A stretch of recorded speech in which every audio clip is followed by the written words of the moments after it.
Se réapproprier ses émotions, c'est une question essentielle dans l'écoféminisme. Elles insistent très largement sur les conséquences politiques désastreuses d'une culture qui met de côté ses émotions. Ça donne des personnes qui peuvent appuyer sur un bouton rouge et faire sauter la moitié de la planète.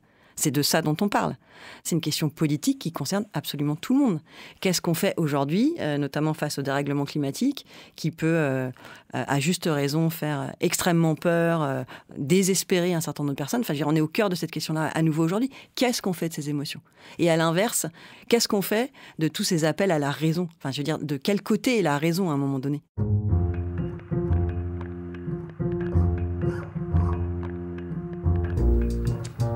Le plus souvent dans l'histoire, Anonyme était une femme. Les bras se sont levés, les bouches sont exclamées. Maintenant, il faut des mots.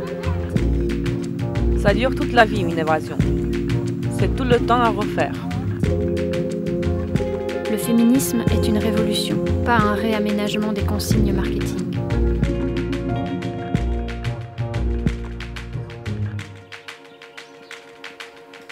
Un podcast à soi par Charlotte Bien-Aimée. Épisode 21. Écoféminisme, premier volet. Défendre nos territoires.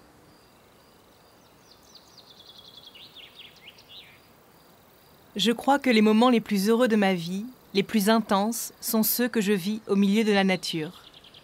Une longue marche en montagne, une nuit au clair de lune, une baignade dans une mer glacée. Tous ces instants où je m'autorise à respirer, à sentir le vent, à regarder le soleil à travers les branches des arbres. Je suis parisienne depuis 10 ans maintenant et j'attends avec impatience ces moments où je pourrai fuir enfin la ville, retrouver les odeurs d'herbes coupées et de feux de cheminée. Parfois, je me dis que j'idéalise, que la nature ce n'est pas que ça, et si je peux l'aimer, c'est parce que je n'y vis pas au quotidien. Ou alors, j'ai honte. Ces préoccupations me semblent bien futiles. Elles appartiennent à celles qui ont le luxe de pouvoir se réfugier au pied d'un arbre de temps en temps. Quoi qu'il en soit, je sais depuis longtemps que je ne suis pas faite pour la grande ville. Je me suis toujours sentie déconnectée d'une partie de moi en vivant ici. C'est quelque chose de très fort qui ne cesse de grandir. Pourtant, je n'avais jamais relié cela aux questions féministes. Je ne l'avais jamais politisé, jusqu'à aujourd'hui. C'est ce lien découvert il y a peu qui m'a décidée à partir, à prendre la décision de vivre ailleurs et autrement, bientôt, dès que je peux. C'est ce lien que j'ai voulu interroger dans les prochains épisodes d'un podcast à soi. Quel rapport entre la défense des territoires et la lutte contre les violences faites aux femmes ? Entre le retour à la terre et le patriarcat ? Entre le véganisme et les droits des femmes ? Comment articuler féminisme et écologie ? Et pourquoi tout cela nous amène à parler de rapport au travail, de sorcières, de maternité, de spiritualité, de décolonisation et d'anticapitalisme ? Quel est le fil ? Pour commencer, je suis allée à Bure, dans la Meuse, à l'appel du collectif Les Bombes Atomiques, qui a organisé là-bas fin septembre un rassemblement antinucléaire et féministe. L'idée était de se retrouver pendant 2 jours sur ce territoire où depuis 25 ans, des personnes luttent contre un projet de création d'un centre d'enfouissement de déchets nucléaires. Les militantes et militants dénoncent un projet imposé à la population dans cette région de l'Est de la France touchée par le chômage et la précarité. Mais depuis quelques années, la répression se fait de plus en plus forte, les opposants sont très lourdement réprimés et intimidés. Le rassemblement avait donc pour but de les soutenir, de relancer la lutte et de le faire en non-mixité choisie pour penser l'articulation entre écologie et féminisme.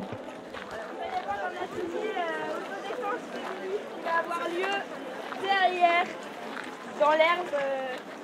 Là, il y a l'atelier masque, là où il y a les tables et l'affiche orange là-bas, qui va commencer aussi. La discussion sur l'écoféminisme qui va avoir lieu ici, là où il y a la petite affiche bleue. Et le point sur la lutte à Bure, quelque part au soleil, à 9h15. J'ai été impressionnée par l'organisation de ce campement.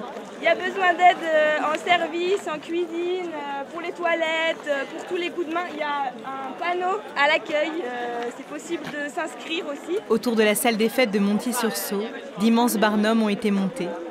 Ils sont décorés de fanions et d'affiches colorées. Des tentes s'étalent à perte de vue. Des personnes arrivent de la France entière. 11h, le point pour la marche. Certaines sont militantes antinucléaires ou écologistes, d'autres plutôt féministes, ou les deux, comme Naïké. Moi, je viens du Cotentin, je viens d'Équeurdreville. Enfin, c'est une des villes qui embauche le plus dans le nucléaire et je viens donc d'une des régions les plus nucléarisées de France. Voilà, il y a des centrales, il y a un endroit où il y a des déchets enfouis. Et donc, moi, le combat antinucléaire, c'est un de mes premiers combats très très jeunes. C'est un combat que mes parents m'ont transmis. Mes premières manifs, c'est des manifs antinucléaires. Et c'est aussi déjà une conscience que c'est très difficile de lutter parce que tout le monde est embauché dans le nucléaire dans ma région. Et que, en fait, quand on disait qu'on était antinucléaire, très vite... ça devenait très conflictuel parce que c'était, mais sans ça, en fait, on ne pourra plus travailler, il n'y aura plus de travail. Et donc c'est un combat qui s'est réactivé au moment de Fukushima aussi. Il y a eu comme une sorte de sursaut de « Ah, mais en fait, ça existe, la catastrophe nucléaire. » Et ça a un peu ébranlé chez moi de nouveau, en fait, cette question. Je pense que c'est une énergie dangereuse parce qu'elle est incontrôlable et qu'elle est ingérable. Enfin, elle détruit des territoires et elle atteint potentiellement le vivant, c'est-à-dire la nature, les hommes et les femmes qui y vivent. L'histoire du nucléaire civil en France, c'est aussi lié au nucléaire militaire. Donc c'est aussi lié à une volonté de puissance des États de s'armer, d'avoir la bombe atomique. Et je pense en plus que c'est une énergie qui a été imposée à la population et on a forcé en fait la population à accepter cette énergie sans s'interroger sur pourquoi celle-ci et puis pour quel type de production, pour quel type de croissance. Moi, je pense qu'il y a un vrai problème de choix énergétique global. Je ne suis pas pour la prolifération des parcs éoliens pour remplacer et pour continuer à produire de la manière dont on produit. Donc je pense qu'il faut s'interroger sur la production industrielle pour des besoins qui soient réévalués parce qu'on ne peut plus produire comme on produit et parce que la production qui va croissante en fait, continue de détruire la planète. Donc pour moi, plus de nucléaire, ça veut aussi dire en fait réévaluer les besoins et refuser le dogme de la croissance.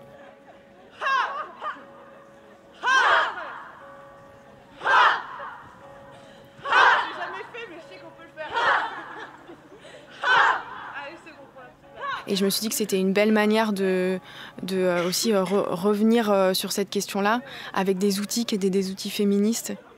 C'était assez excitant parce que j'avais un peu deux combats très importants dans ma vie qui se réunissaient là. Et en même temps, c'est pas deux combats que je lis forcément très intuitivement.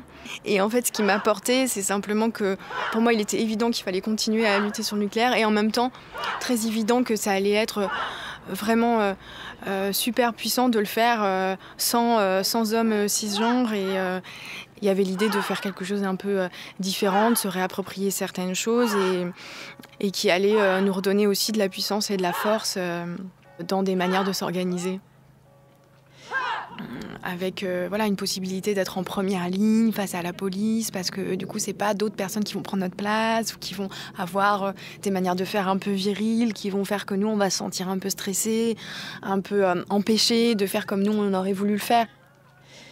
C'est prendre même la parole en assemblée devant 400 personnes, d'être prête à reprendre tout un tas de petites choses dont on se dépossède, quoi. Et par exemple, oui, installer les lumières et le son ici, c'était vraiment super important que ce soit fait par des femmes ou par des personnes trans. Et ça, oui, c'est assez. Ça peut être un exploit de monter tout un camp comme ça, de cette manière-là. C'est quelque chose dont il faut être fier, quoi. Ça garde. Pardon. Excuse pas. Regarde, respire. Et je vais entendre des gros stops. Ah d'accord. Stop! Je suis venue ici pour mourir, Mais je suis surtout ici pour dire un autre premier bonjour à la vie, en faisant face à la nuit.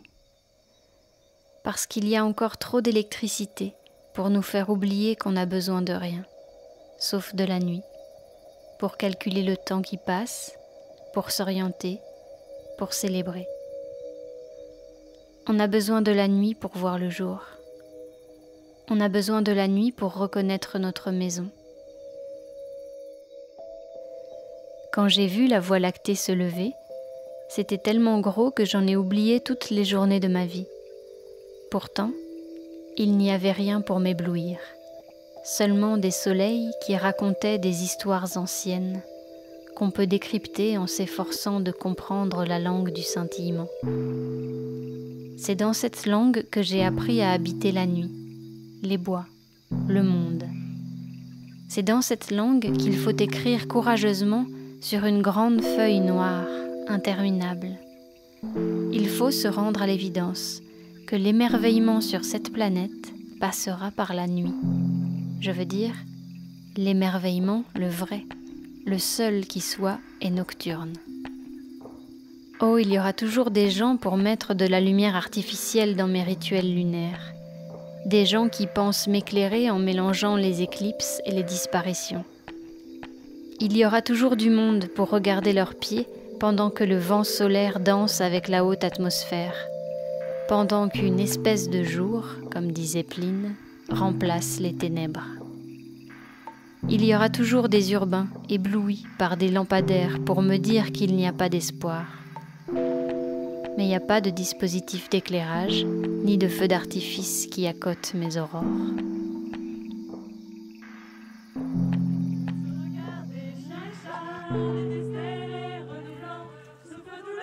Patty O'Green, l'émerveillement nocturne. On aurait pu rester angine, ça nous aurait gagné du temps. De la coude, j'imagine qu'il n'aurait pas fallu longtemps pour qu'on soit toutes. Les luttes des femmes contre le nucléaire ne sont pas nouvelles. Et le rassemblement organisé par les bombes atomiques est héritier de nombreuses mobilisations. En France, entre 1974 et 1981, à Plogoff, en Bretagne, des femmes s'opposent à la création d'une centrale nucléaire. Elles s'engagent pour protéger leur territoire, leurs proches et leurs enfants. Elles tiennent les barricades et harcèlent jour et nuit pendant 6 semaines les gardes mobiles. Ces femmes, pour la plupart, n'ont jamais fait de politique. La lutte bousculera leur vie de femmes de marins. En Angleterre est créé en 1981 le camp de femmes pour la paix à Greenham Common pour protester contre l'installation de missiles nucléaires sur la base Royal Air Force. Pendant 19 ans, des actions de désobéissance civile se succéderont, souvent d'une créativité débordante. Aux États-Unis aussi, en 1980, 2000 femmes encerclent le Pentagone pour dénoncer la course à l'armement nucléaire. Elles sont venues avec de grandes marionnettes représentant différentes émotions, la tristesse et le deuil, la colère et le défi. Certaines décidèrent de bloquer les entrées du Pentagone avec du fil tissé et furent arrêtées pour cette action. À travers toutes ces actions, ces femmes affirment qu'il y a un lien très fort entre la violence du système patriarcal et la violence d'un État qui prend le risque de détruire l'ensemble de la planète. Mais elles ont aussi permis l'émergence de recherches écoféministes pour comprendre d'où venait cette articulation entre patriarcat et destruction de la planète et repenser le dualisme nature-culture, comme me l'a expliqué Isabelle Cambourakis, directrice de la collection Sorcières aux éditions Cambourakis et chercheuse indépendante sur l'écologie et le féminisme. Bien sûr, la critique féministe notamment a eu comme objet une volonté de dénaturaliser les femmes dans les années 70, notamment autour de la revue Questions féministes. Donc les féministes plus matérialistes écrivaient beaucoup sur les processus de naturalisation des femmes. Elles avaient écrit un article qui s'appelait « Nature, elle ment ». Donc il y a cette lignée féministe dont l'objet, et on le comprend, est d'en finir avec ce rapprochement femme-nature qui est là depuis très très très longtemps.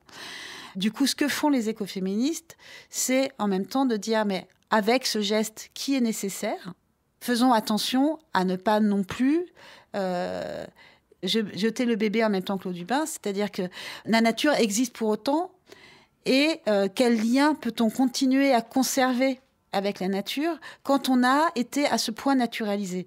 Comment le fait de mettre en critique la naturalisation des femmes ne doit pas empêcher celles qui le veulent, en tout cas, de maintenir des liens, si elles en avaient, ou d'élaborer des liens avec le monde naturel. Ce qui n'est pas la même chose qu'une biologisation des corps, ou enfin c'est ailleurs. Et souvent, quand on parle de nature, de toute façon, on a tendance à confondre dans nature, d'une part, ce qui serait de l'ordre du biologique, et ce qui est de l'ordre de l'environnement autour de soi. Donc, des plantes, du végétal, du monde animal. Il y a souvent des confusions dans ce qu'on entend par nature. Nature, c'est un mot monstre, comme ça, qui recouvre en fait des réalités très, très différentes, alors que ce mot ne veut pas dire grand-chose, et qu'il faut à chaque fois l'historiciser, etc. Et donc, il y a une essentialisation du terme nature, donc du coup, y compris par les féministes elles-mêmes.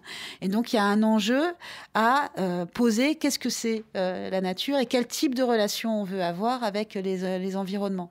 Ensuite, l'autre position, c'est de dire que du fait d'avoir été naturalisé, et par ailleurs, de par la situation que la majorité des femmes occupent dans les relations avec l'environnement, c'est-à-dire dans le quotidien, dans le fait que ce soit elles qui s'occupent de certains types de tâches, etc., elles ont du coup construit des formes de liens avec les éléments naturels, avec les espaces, les territoires qu'elles traversaient pour aller chercher de l'eau, pour aller chercher du bois, etc.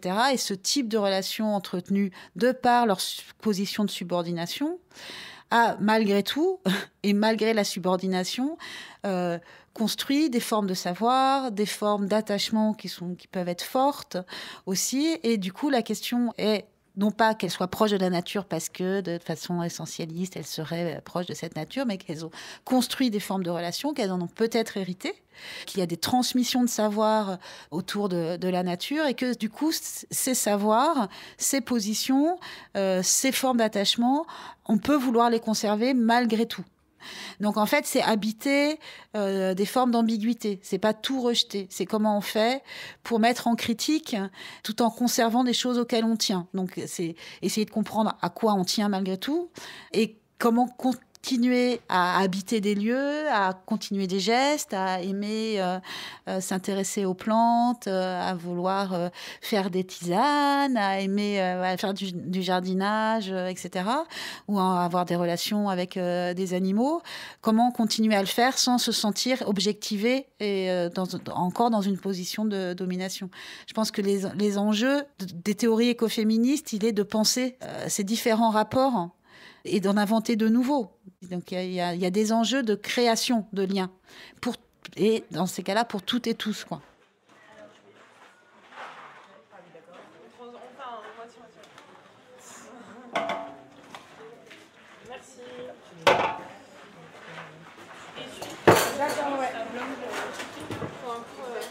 Il y a quelqu'un qui traîne, qui veut essuyer la vaisselle. En fait, normalement, il faut bien que quelqu'un fasse la vaisselle aussi. C'est pas la même chose de faire la vaisselle justement dans ta famille où t'as pendant ce temps ton patriarche qui est en train de se rouler une clope ou quoi, et là de le faire quand tu sais qu'il y a des copines qui sont en train d'assurer en cuisine. Je sais pas, ça donne une autre consistance à cette tâche. Je sais pas, genre t'as l'impression d'être un petit maillon de cette chaîne. Je sais pas.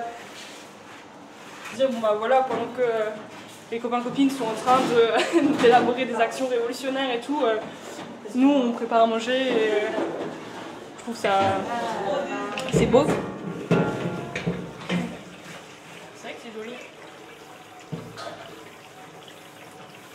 Dans son livre « Caliban et la sorcière », Silvia Federici revisite la transition entre féodalisme et capitalisme dans une perspective féministe. Elle y remet en question l'idéologie de la modernité présentée comme un progrès. Pour Émilie H., philosophe, ses travaux, à la suite de beaucoup d'autres, sont essentiels pour penser l'écoféminisme.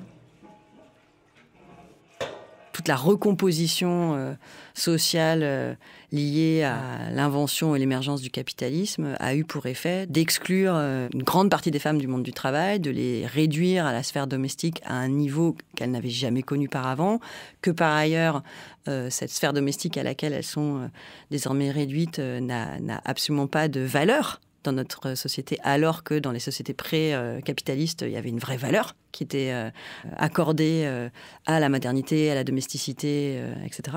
Il faut se rappeler qu'au Moyen-Âge, les femmes avaient de multiples professions, pouvaient avoir des professions qui étaient exactement identiques à celles des hommes, que cette question du féminin et de la maternité était aussi valorisée.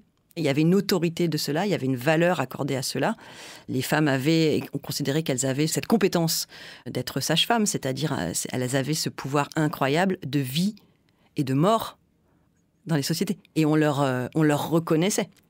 Il ne s'agit pas de considérer que monde européen qui précède l'émergence du capitalisme était un monde dans lequel il n'y avait pas de domination masculine du tout. C'est absolument faux. En revanche, il y a eu une vraie rupture, on pourrait dire même d'échelle, dans le renforcement de cette domination masculine à l'égard des femmes. Le point de rupture, et c'est pour ça évidemment que la question de cette fameuse chasse aux sorcières est si fondamentale pour retrouver le fil de toute cette histoire-là, c'est d'avoir en tête que cette chasse aux sorcières, ça a été pas seulement, mais en grande partie une chasse des sages-femmes.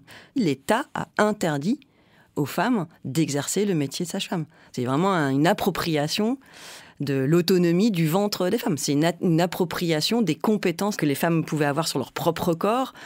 C'est une façon de mettre la main sur le pouvoir de reproduction d'une société tout entière. On va dire la natalité, c'est une question, je pense que c'est la question de l'écoféminisme. C'est l'appropriation du pouvoir de reproduction. Mais redonner à nouveau de la valeur à des tâches qui n'en ont aucune dans le capitalisme parce que pas rémunérées, alors que s'il n'y a pas ces milliers ou millions de femmes qui reproduisent la force de travail aussi bien en faisant des enfants, mais qu'en s'occupant de leur mari ouvrier, en lui faisant à manger, en lui reprisant ses chaussettes, en faisant absolument tout ce travail auquel le capitalisme ne donne aucune valeur, il ne se passe rien. Ça nous fait relire aussi d'une manière tout à fait différente et assez vertigineuse aussi cette modernité qui s'est présentée comme ce grand moment de progrès qui allait libérer les femmes de toutes ces tâches domestiques, alors que ces tâches domestiques, elles viennent de tout un rapport autonome à sa propre existence. Le fait de pouvoir subvenir à ses propres besoins, d'être dans une forme d'autonomie par rapport à son alimentation, à sa maison, c'est aussi quelque chose dont on peut considérer que la modernité nous a dépossédés. Est-ce que c'est un progrès aujourd'hui de ne plus être capable de repriser une chaussette ? Je ne suis pas sûre.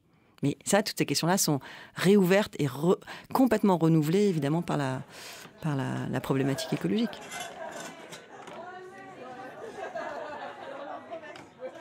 Se réapproprier cette histoire, faire un pas de côté par rapport à cette histoire de la modernité, faire un pas de côté par rapport à cette histoire du progrès, a un effet de guérison.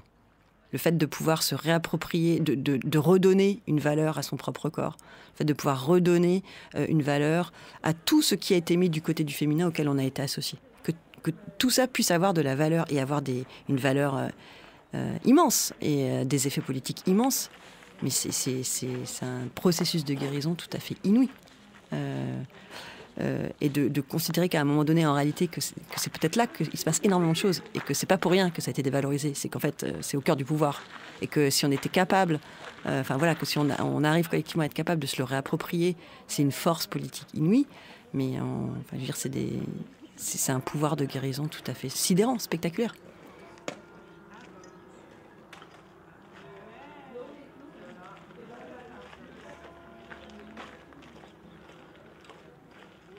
Qu'est-ce que tu es en train de faire là ?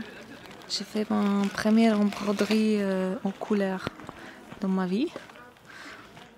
C'est super difficile en fait pour moi parce que je suis pas trop douée à trucs artistiques. Donc ça prend beaucoup de temps pour moi. Mais les images que je suis en train de faire, c'est connecté avec mes vacances en fait. J'ai passé beaucoup de temps dans la forêt, j'ai passé un peu de temps dans l'endroit où il y a plein de mousse. Donc je voulais faire une broderie en connexion avec. Et donc il y a un champignon blanc. En fait, je l'ai trouvé sur une prairie. Après, je le mangeais. Donc il est au milieu, il y a un peu de mousse, les racines, les fleurs. Mais j'aime bien ce fleur violet. J'ai pas trop de temps de faire ça et dans le moment que je suis un peu relaxée, j'aimerais bien de faire ça. Et maintenant, je me sens vraiment bien pour faire un peu en broderie. Je suis venue avec mes amis, avec ma fille, qui est adolescente maintenant, elle a presque 15 ans, et aussi avec ma copine qui a un petit enfant de presque 1 an. Et je vois qu'ici, on est la seule femme avec les enfants. Donc, je me demande, est-ce que ces personnes-là, ils n'ont pas les enfants? Est-ce qu'ils ont laissé à la maison? Pourquoi? Est-ce qu'ils ont eu peur de ne pas les prendre? Je trouve qu'il faut prendre les enfants et il faut montrer à les enfants aussi qu'est-ce qu'on fait. Des fois, ça peut être dangereux. Des fois, on a un peu peur d'être en face de la police. Ça fait peur. D'être gazé, par exemple. C'est horrible, mais après, je pense qu'il faut apprendre aussi ça. Il faut voir aussi ça.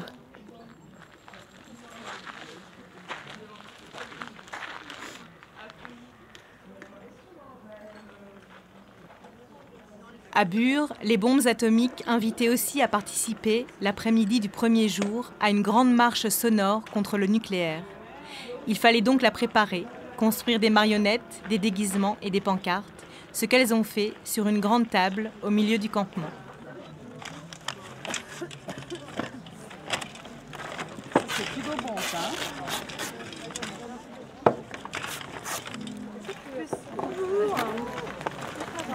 Tu veux faire un match? Non, pas encore. Je ne reconnais pas du tout là.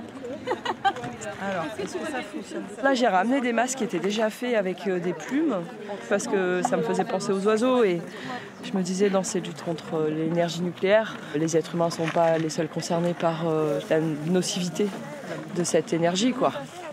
Et je suis en train d'en confectionner un avec du tissu récupéré dans un pantalon, j'ai l'impression, qui est plutôt en motif panthère, léopard, je sais pas, voilà. Mais je sais pas trop si ça marche parce que j'ai fait des yeux trop grands, parce que voilà. Il faut voir si ça tient bien sur le tissu en fait. Moi j'ai envie que ça nous donne envie de continuer à faire des choses ensemble. C'est vrai que se retrouver des fois sur des sujets qui sont un peu pesants ou voilà, contre le patriarcat, que ce soit la lutte contre le nucléaire, voilà, c'est pas des sujets toujours très évidents et du coup qu'on le fasse en riant aussi. Il faut voir un peu comment, je sais pas trop, si c'est confortable, en fait ça va appuyer les lunettes contre ta peau, c'est plus agréable le tissu, je me dis.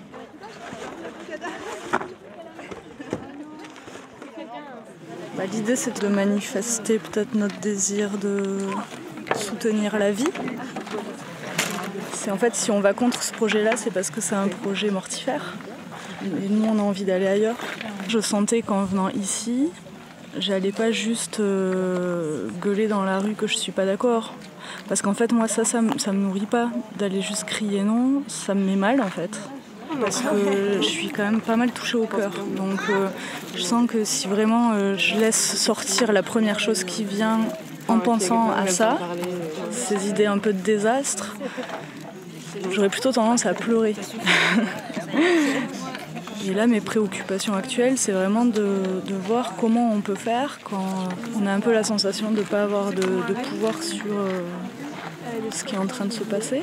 Dire, ok, je suis blessée, clairement, ça me fait mal. Est-ce que j'ai d'autres possibilités?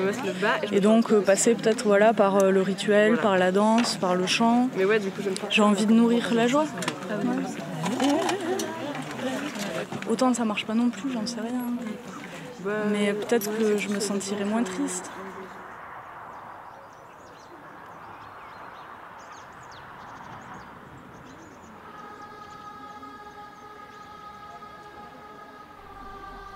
La vieille femme nous a quittés. Qu'elle ait été pendue comme sorcière ou qu'elle se soit sauvée et ait vécu dans les friches avec d'autres réfugiés et vagabonds, qu'elle ait terminé sa vie dans le confort de sa propre petite maison ou qu'elle ait été expulsée et se soit étendue dans le froid et la faim sous les haies. De toute façon, elle est morte. Mais quelque chose d'elle vit en nous, dans les enfants des enfants des enfants qu'elle a mis au monde. Ses peurs et les forces contre lesquelles elle a lutté de son vivant vivent toujours. Nous pouvons lire dans nos journaux les mêmes accusations contre la fainéantise des pauvres. Les expropriateurs se déplacent dans le tiers-monde, détruisant les cultures, pourvoyant la connaissance occidentale estampillée, pillant les ressources de la terre et des gens.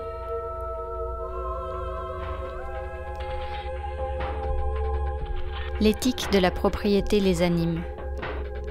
L'agriculture scientifique empoisonne la terre de pesticides. La technologie mécaniste construit des centrales nucléaires et des bombes qui peuvent faire de la terre une chose morte. Si nous écoutons la radio, nous pouvons entendre le crépitement des flammes à chaque bulletin d'information. Si nous regardons le journal télévisé ou sortons marcher dans les rues où la valeur transcendante du profit augmente les loyers, le prix de l'immobilier et contraint les gens à quitter leur quartier et leur maison, nous pouvons entendre le bruit sourd de la vie de mise en clôture en train d'être clouée à la porte. Ces problèmes semblent sans fin. Où que nous nous tournions, à la recherche de bien-être et de guérison, nous nous retrouvons face aux gardiens approuvés d'un savoir qui aliène nos corps et nos âmes. La fumée des sorcières brûlées est encore dans nos narines, séparées, isolées, en compétition, aliénées, impuissantes et seules. Mais la lutte également vit toujours.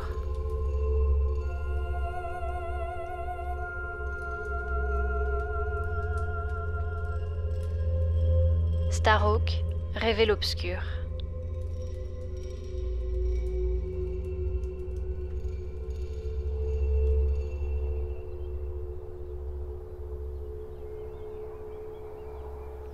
Si les désastres écologiques n'épargnent personne, les enjeux ne sont pas les mêmes pour toutes et pour tous.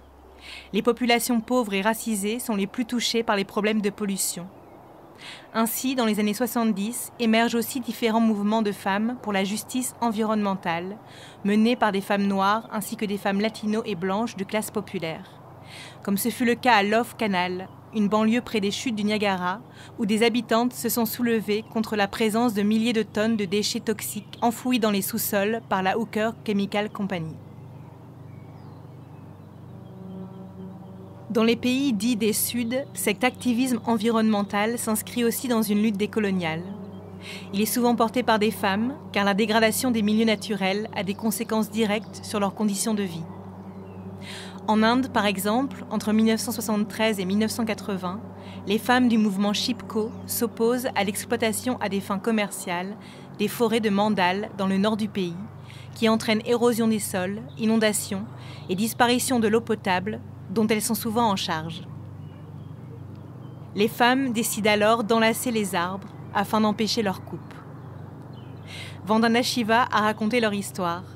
Cette militante écologiste et féministe indienne est devenue l'une des célèbres porte-paroles du mouvement, avant de s'engager contre l'introduction des OGM dans son pays, pour la paix et la biodiversité et le droit des peuples à disposer d'eux-mêmes. You know, I have grown up in the Himalayan forests.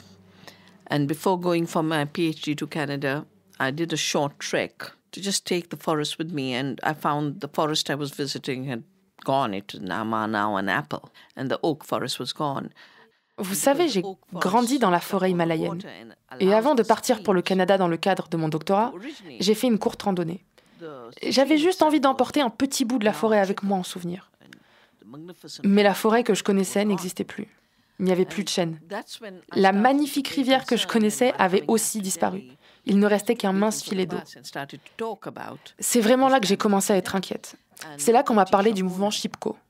Donc je me suis débrouillée pour être bénévole au sein du mouvement chaque fois que je revenais en vacances. Pour moi, c'était essentiel, parce que quand j'ai vu la forêt détruite, C'était comme si une partie de moi était détruite. Parce que j'ai grandi dans cette forêt. Elle n'était pas séparée de moi. Ça n'était pas un objet, mais c'était moi. Vous voyez ? Le mouvement est alors devenu important parce que ce sont les femmes qui l'ont fait émerger. Ce sont elles qui l'ont organisé, ensemble.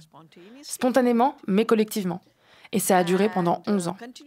Elles ont réussi à stopper l'abattage des arbres, forêt après forêt.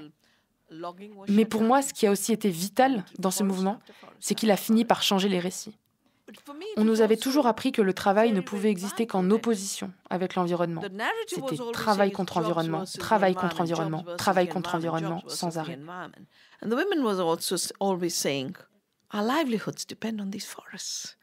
Et là, les femmes disaient, cette forêt est aussi notre gagne-pain. Elles se sont débarrassées de la construction patriarcale qui oppose toujours les gens et la nature. Elles affirmaient, si vous essayez de tuer ces arbres, nous les enlacerons, et vous devrez nous tuer avant de les abattre. Ce pouvoir-là me semble très profond, parce qu'à partir de cette affirmation, quelque chose d'incontrôlable s'était libéré. C'était aussi un appel à l'unité, pour dire « je ne suis pas séparée de cet arbre ». Et quand j'ai écrit Staying Alive, mon premier livre, et que je racontais l'histoire de ces femmes Chipko, j'ai réalisé que leur lutte, c'était une lutte pour la terre et avec la terre, mais qu'elles résistaient aussi et en même temps à tout ce qui avait été mis en place durant l'époque coloniale. L'administration des forêts, la construction de barrages, mais aussi la science qui imposait une certaine idée de ce qu'était une rivière ou de ce qu'était une vache. Par exemple, une simple machine à produire du lait. Colonialism came first. The corporate form was born for colonization. Mais si on regarde bien, la colonisation est arrivée en premier. Ensuite, les entreprises capitalistes sont arrivées pour servir cette colonisation. Et à partir de là, est né un système que l'on appelle aujourd'hui le capitalisme. Mais la colonisation est sa racine. En fait, le capitalisme n'est pas un système abstrait ou théorique. C'est patriarcal, c'est colonialiste. C'est tout ce qui aujourd'hui va mal dans le monde. Et donc, du coup, est arrivé donc, après votre livre écrit avec Maria Mais. Dans ce livre-là, vous parlez justement de l'articulation entre capitalisme et patriarcat. Vous parlez d'un patriarcat capitaliste. Est-ce que vous pourriez nous expliquer ce que vous entendez par là? Actually, capitalism is patriarchal. It's not that there are two separate entities that have a connection. En fait, le capitalisme est patriarcal. Ce n'est pas comme si l'un pouvait exister sans l'autre. Prenez les multinationales. Leur forme est déjà patriarcale. C'est en gros une bande de mecs très riches et très puissants qui se rassemblent pour faire grossir leur entreprise. Vous avez quoi? 300 personnes dont le but est de conquérir le monde? C'est une forme patriarcale. Et le but à la fin, c'est de faire de l'argent. C'est pour ça que le travail de la nature demeure invisible. C'est parce qu'il n'est pas compté. Et donc, on peut continuer à le détruire. C'est aussi pour ça que le travail des femmes ne compte pas non plus. You know, I think it's really a struggle of life versus death. Because capitalist patriarchy has given us a death-making system. Je pense vraiment qu'il s'agit d'une question de vie ou de mort. Le patriarcat capitaliste a créé un système mortifère. Sa science est mortifère. Après tout, les produits chimiques introduits dans notre agriculture ont été, pour certains, inventés sous l'Allemagne nazie, dans le but de tuer des gens dans des camps de concentration. Et c'est ça, maintenant, la base de notre agriculture. C'est pour cette raison que les papillons et les abeilles disparaissent. Et c'est pour cette raison que les gens ont des cancers. C'est aussi une économie mortifère. Plus vous détruisez, plus vous avez de l'argent. Alors que notre révolution est pour la vie, avec la vie. Vous savez, j'ai appris la valeur de la biodiversité avec les femmes du mouvement Chipko, parce qu'elles luttaient à la fois contre l'abattage des arbres, mais aussi contre le remplacement progressif des forêts par les monocultures. On nous faisait croire que plus de monocultures de riz pouvaient éviter la faim dans le monde, alors qu'elles détruisaient la vraie nourriture. Aujourd'hui, en Inde, on importe tout. 70% de ce qu'on mange est importé. Un quart de la population indienne a faim, un enfant sur deux est mal nourri. Nous avons un taux record de l'indice de la faim dans le monde. Pourquoi?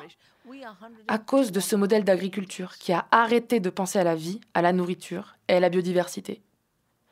Et en fait, ce sont les femmes qui maintiennent ce savoir en vie. La biodiversité permet la souveraineté des agriculteurs et des agricultrices d'avoir leurs propres semences. Nous les avons vus dépendre du coton transgénique de Monsanto, s'endetter, se suicider, parce que ça coûte trop d'argent et ça ne se renouvelle pas. Le propre d'une semence, c'est de se renouveler. Le propre d'une semence, c'est d'être résilient. Le propre d'une semence, c'est de se multiplier. Ça, c'est précisément ce qu'on doit faire aujourd'hui, et c'est ce que nous devons apprendre des semences. On peut vraiment faire un parallèle entre les semences et le genre. En fait, les gens comparent souvent les semences à un contenu vide, comme si on y plaçait une machine et la vie apparaissait, comme si en fait la terre était morte. C'est pareil pour les femmes. Elles sont considérées comme mortes, mais on mise sur la disponibilité de leur corps, sur leur capacité de reproduction pour produire de la main-d'œuvre.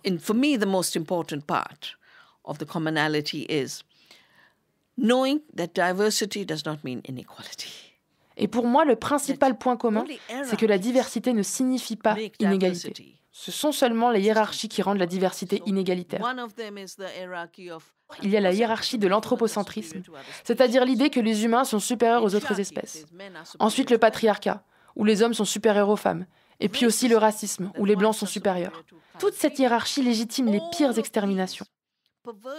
90% des Indiens d'Amérique ont été exterminés. Combien de millions de femmes sont exterminées? Combien de gens de couleur sont exterminés? Nous sommes aujourd'hui au cœur de ce problème.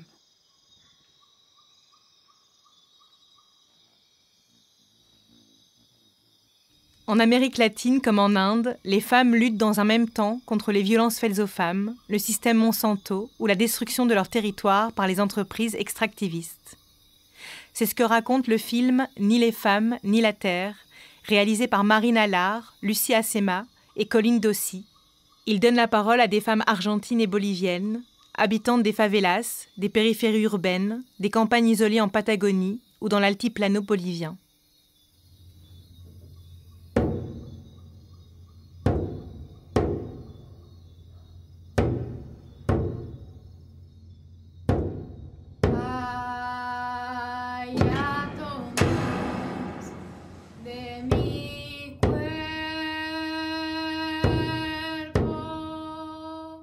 Es difícil, porque yo lo viví, no puedes, yo lo viví 15 años de callarlo.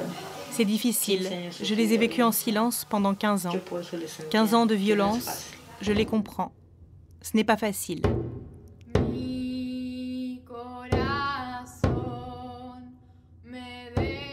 Hacemos la casa de la mujer para que ella tuvieran donde hablar, donde comentar, donde aprender. On a monté une maison de femmes afin qu'elles aient un lieu pour parler, un lieu pour apprendre, un lieu pour se défendre. On a fait des analyses sur le sol, l'air et l'eau. On a découvert qu'il y avait du plomb, du chrome, de l'arsenic et de l'endosulfane. Il ne nous manquait rien. Tout était complet. Maintenant, ils nous ont pollués, ils nous ont ouvert les veines. Les transnationales ont ouvert nos veines en puisant l'eau. La mine utilise d'énormes quantités d'eau. Là où existent des barrages, des mines, la fracturation hydraulique, ce viol de la Ñuquemapu, de la terre, c'est le viol que nous, femmes originaires, subissons au quotidien. On ne peut pas accepter que des gens de l'extérieur viennent envahir notre corps, que ce soit notre corps terre et notre propre corps.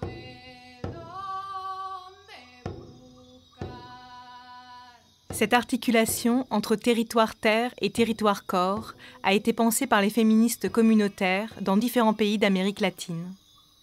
Au Guatemala, elles ont aussi mis en place un processus de sanation, que l'on pourrait traduire par guérison.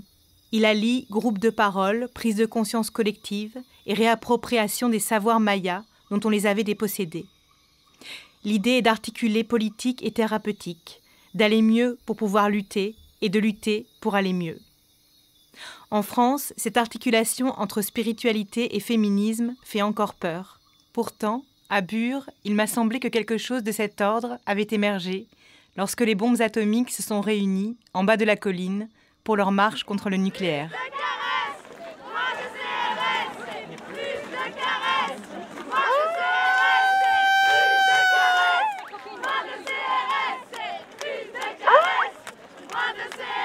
Elles ont mis leurs masques à paillettes et leurs foulards colorés. Elles ont brandi des marionnettes en tissu et un gros chat bleu en papier mâché. On a un peu de retard, mais on va y aller. Nous sommes tous des bombes atomiques.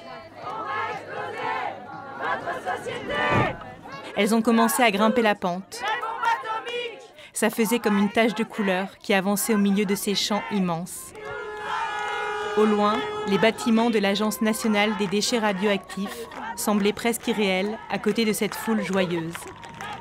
Et puis, elles sont entrées dans la forêt.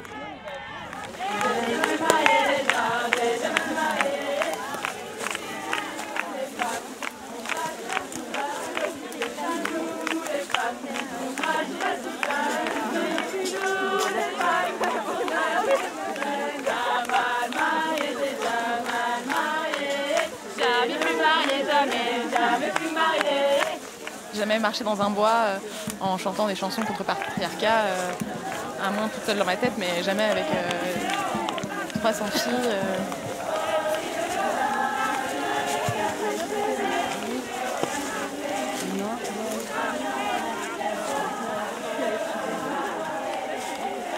Et ça fait du bien.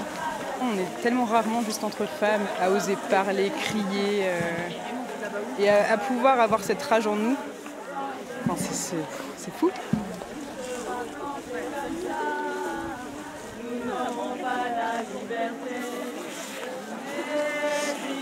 Il y a quelque chose qui se passe. Le chant, de toute façon, je trouve que à la fois ça soigne individuellement et puis ça fait du bien collectivement.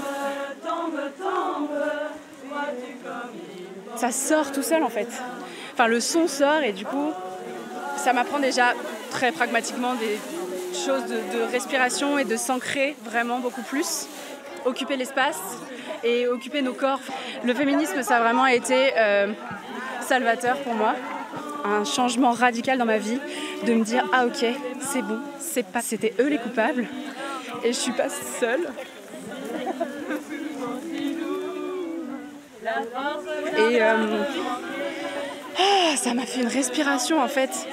Et après ça a vraiment été en fait une porte ouverte et après ça n'a été que croissant et là vraiment ça fait 2 ans que je fais partie d'une chorale féministe et j'ai l'impression que c'est comme si ça faisait infuser toute la théorie dans la pratique en fait.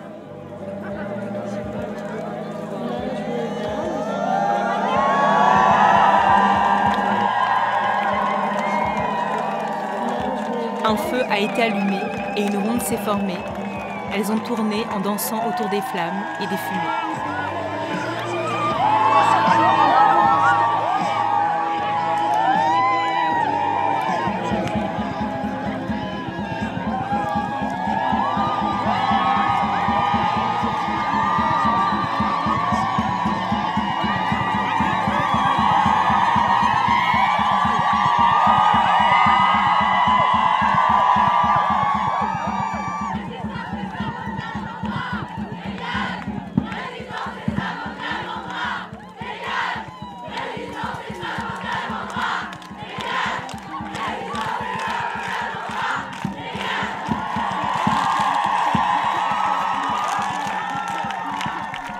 C'est un appel au pouvoir. Un pouvoir basé sur un principe très différent du pouvoir sûr, de la domination. Car le pouvoir sûr est finalement le pouvoir du fusil et de la bombe. Le pouvoir de l'anéantissement qui soutient toutes les institutions de domination. Or, le pouvoir que nous devinons dans une graine, dans la croissance d'un enfant, que nous éprouvons en écrivant, en tissant, en travaillant, en créant, en choisissant, n'a rien à voir avec les menaces d'anéantissement. Il est à entendre au sens premier du mot pouvoir, qui vient du latin populaire podere, être capable. C'est le pouvoir qui vient du dedans. Le pouvoir du dedans. Le pouvoir du dedans est le pouvoir du bas, de l'obscur, de la terre. Le pouvoir qui vient de notre sang, de nos vies et de notre désir passionné pour le corps vivant de l'autre. Et les enjeux politiques de notre temps qui sont aussi des enjeux spirituels, des conflits entre des paradigmes ou des principes fondamentaux. Si nous voulons survivre, la question devient Comment renversons-nous non pas ceux qui sont actuellement au pouvoir, mais le principe du pouvoir su? Comment donnons-nous forme à une société fondée sur le principe du pouvoir du dedans?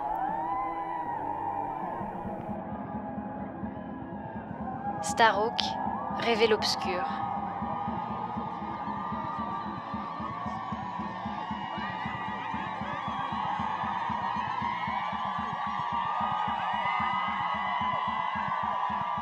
Dans ses textes, l'écoféministe Starhawk, qui se définit aussi comme sorcière et néo-païenne, invite à la réappropriation des rituels et de la spiritualité comme force politique.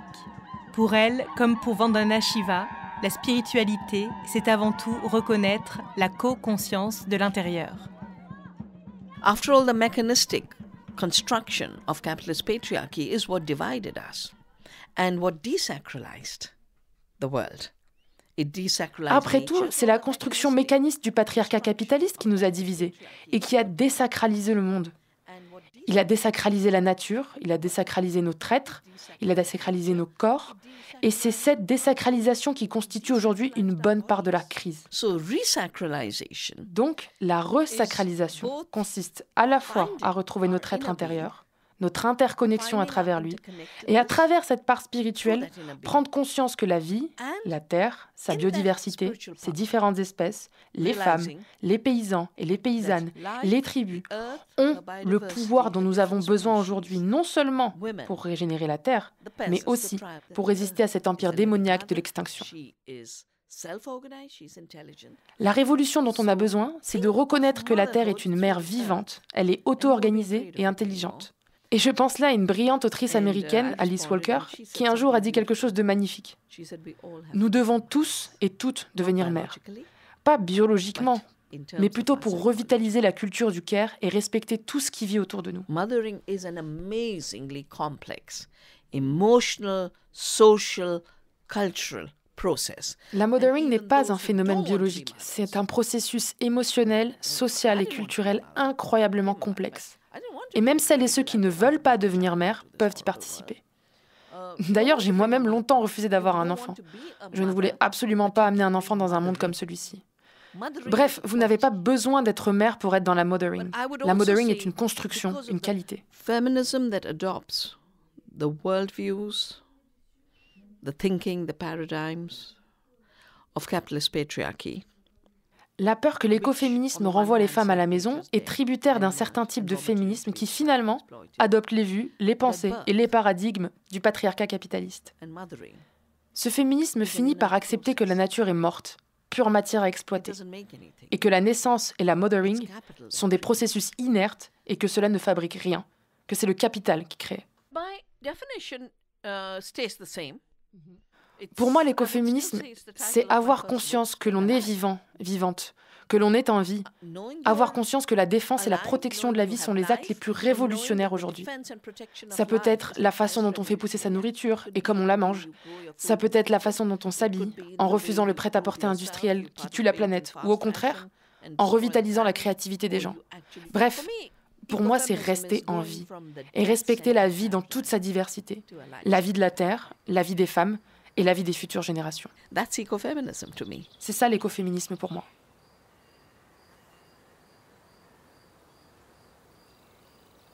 Les mots de Vandana Shiva ouvrent beaucoup d'autres pistes de réflexion. Nous reviendrons sur la question de la spiritualité, de la maternité et des luttes des femmes en tant que mères.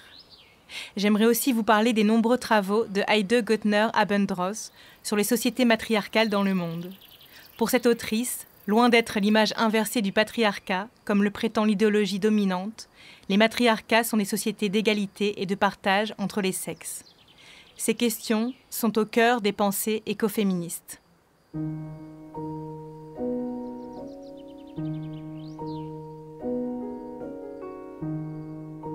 J'amène mon bâton de parole et m'adresse aux étoiles. Je m'assois pour le repos de mes pieds. Je sais être seule pour entendre les aurores boréales. Je dandine dans le bleu d'une nuit qui endort mon grand-père l'ours. l'horizon sera là, à m'attendre, et me conduira à la rivière, au courant trompeur parfois.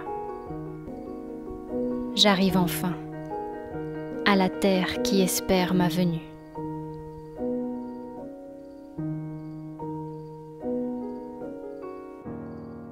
Un thé dans la toundra, Joséphine Bacon.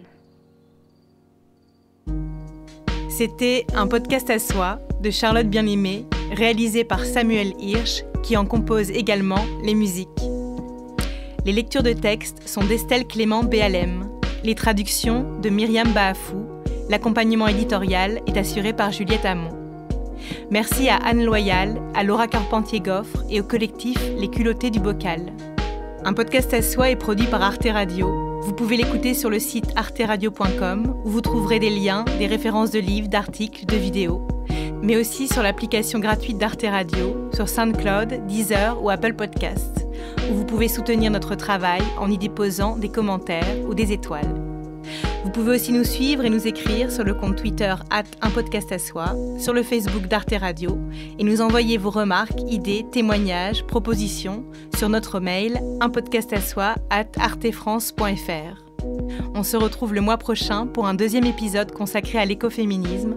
Je vous emmène sur une terre de femmes dans les Pyrénées pour réfléchir à la question du rapport au travail, à la terre, à la spiritualité, à la vie en collectivité et aux animaux.